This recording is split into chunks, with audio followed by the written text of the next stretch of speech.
والصلاة والسلام على رسوله الكريم وعلى آله وصحبه أجمعين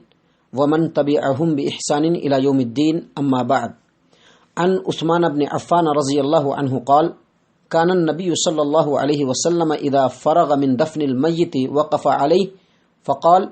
استغفروا لأخيكم واسألوا له بالتثبت فإنه الآن يسأل. رواه ابو داود فی سننہ فی کتاب الجنائز.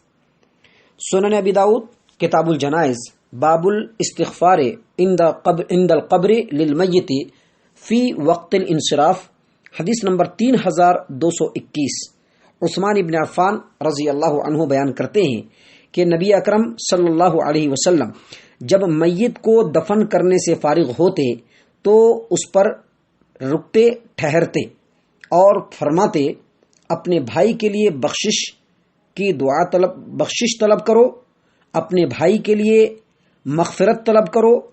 اس کے لیے ثابت قدمی مانگو، یقیناً اس سے اب سوال کیا جا رہا ہے. معزز سامعین کرام، میت کو دفن کرنے کے تعلق سے احکام و مسائل آپ کی خدمت میں پیش کیے جا رہے ہیں. اس سے پہلے کے درس میں آپ کے سامنے یہ بات بتائی جا چکی ہے کہ میت کو جب قبر کے اندر رکھ دیا جائے گا اور جب قبر تیار کیا جائے گا تو قبر کی جو اونچائی اور بلندی ہو وہ 1 بالشت سے زیادہ نہ ہو، اور قبر بالکل کوہان نما ہو. جس طرح سے اونٹ کا کوہان ہوتا ہے اسی طرح سے قبر کا جو ہے وہ قبر اسی طرح سے بنایا جائے، کوہان نما بنایا جائے، اونٹ کے کوہان کی طرح سے. اور جب قبر مکمل ہو جائے اور تیار ہو جائے تو وہاں پہ رکنا چاہیے، میت کے لیے استغفار، اس کے لیے ثابت قدمی کی دعا مانگنی چاہیے، کیونکہ اب میت سے سوال ہوگا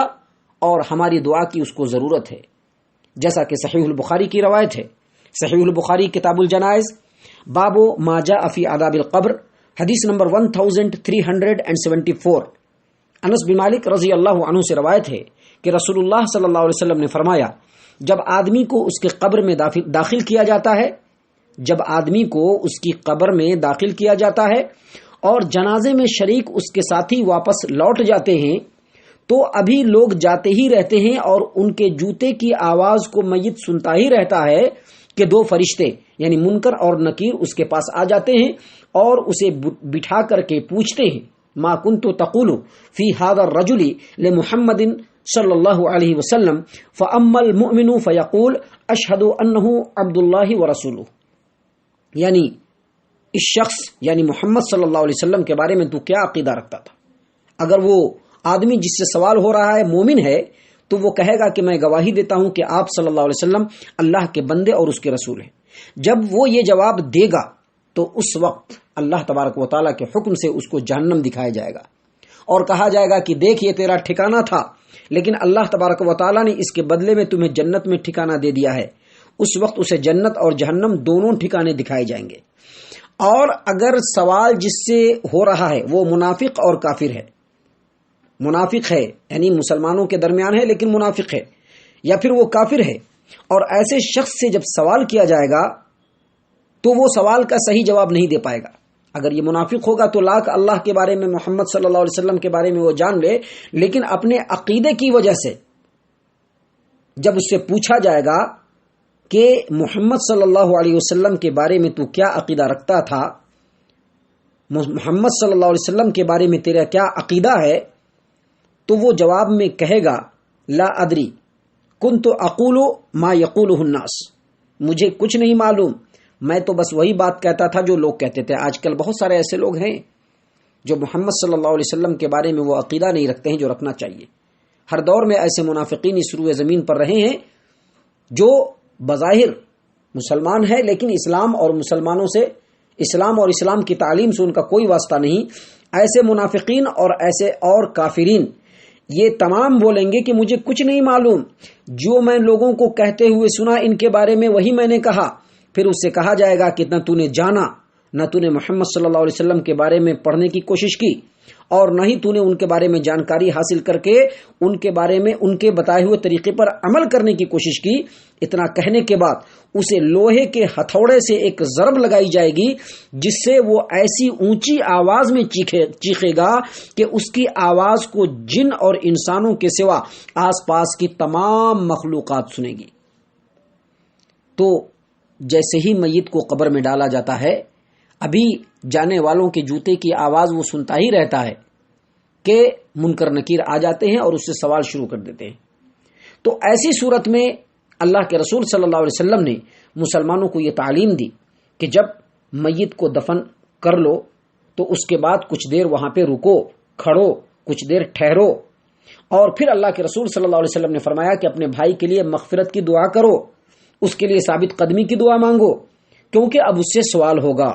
کہا استغفروا لاخیکم وصلوا له بالتثبت فانه الان يسأل، اپنے بھائی کے لیے بخشش طلب کرو، اس کے لیے ثابت قدمی کی دعا مانگو، یقیناً اب اس سے سوال کیا جا رہا ہے۔ علامہ شمس الحق دیانوی عظیم آبادی رحمہ اللہ اپنی کتاب عون المعبود کے اندر لکھتے ہیں اس حدیث کی شرح میں کہ اس حدیث میں یہ ثبوت موجود ہے کہ تدفین سے یعنی میت کو دفن کرنے سے فراغت کے بعد میت کے لیے استغفار کرنا اور اس کے لیے ثابت قدمی کا سوال کرنا یہ مسنون اور مشروع ہے، کیونکہ اب اس حالت میں اس سے سوال کیا جا رہا ہوتا ہے، لہذا اس کے سوال میں ثابت قدمی آئے، تثبت آئے، اسی لیے میت کے لیے دعا کیا جائے۔ اسی طرح سے عبید اللہ رحمانی مبارک پوری رحمہ اللہ مرآت المفاتیح کے اندر لکھتے ہیں کہ اس حدیث میں یہ دلیل ہے کہ میت کو دفن کرنے کے بعد اس کے لیے استغفار کرنا، اس کے لیے ثابت قدمی کا سوال کرنا یہ مشروع ہے، اور یقیناً زندوں کی دعا مردوں کے حق میں فائدہ دیتی ہے۔ امام ابن المنذر رحمہ اللہ کہتے ہیں کہ جمہور علماء کا کہنا ہے کہ میت کی تدفین کے بعد قبر پر کھڑے ہو کر اس کے لیے استغفار کرنا مشروع ہے، اور علامہ ابن تیمیہ رحمہ اللہ کہتے ہیں کہ اللہ تبارک و تعالی نے جو منافقین کے قبروں پر کھڑے ہونے سے منع فرمایا ہے اس سے ثابت ہوتا ہے کہ مسلمان کی قبر پر اس کی دفن کے بعد استغفار کے لیے کھڑا ہو جائے یہ مسنون اور مشروع ہے۔ سعودی عرب کی مستقل فتویٰ کمیٹی ہے، اور فتویٰ کمیٹی یعنی کبار علماء کی نگرانی میں تیار کی گئی کتاب فتاوی اللجنۃ الدائمہ للبحوث العلمیہ والافتاء، اس کے اندر یہ فتویٰ نقل کیا گیا ہے، موجود ہے کہ میت کو دفن کرنے کے بعد میت کے لیے مغفرت اور ثابت قدمی کی دعا کرنا چاہیے۔ لہذا اللہ کے رسول صلی اللہ علیہ وسلم کے عمل اور آپ صلی اللہ علیہ وسلم کے فرمان اور علماء اہل حق کے بیانات سے یہ بات واضح ہو جاتی ہے کہ جب میت کو دفن کر دیا جائے تو دفن کرنے کے بعد قبر پہ کھڑا ہویا جائے، رکا جائے، اور میت کے لیے دعائے مغفرت کی جائے، اس کے ثابت قدمی کی دعا مانگی جائے، کیونکہ اب اس سے سوال کیا جا رہا ہوتا ہے۔ اور یہاں پر میں واضح کر دوں کہ جو دعا کرنے کا جو مسئلہ ہے یہ کسی بھی روایت سے ثابت نہیں ہے کہ اجتماعی کی جائے،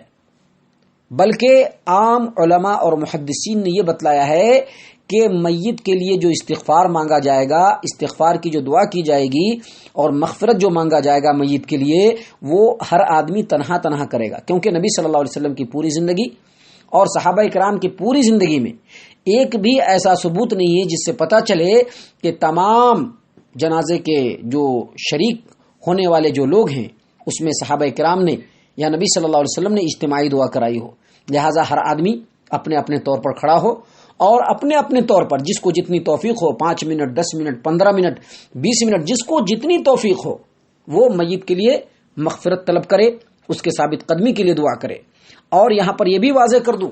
کہ میت کے لیے دعا کرنے کے لیے ضروری نہیں کہ قبلہ میرے پیٹھ کے پیچھے ہو، جیسا کہ بعض لوگوں کا یہ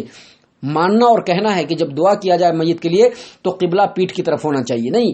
بلکہ جدھر اللہ نے توفیق دیا ہے ادھر کھڑے ہو کر کے قبر کے پاس میت کے لیے، اس کے مغفرت کے لیے اور اس کی ثابت قدمی کے لیے دعا کیا جائے۔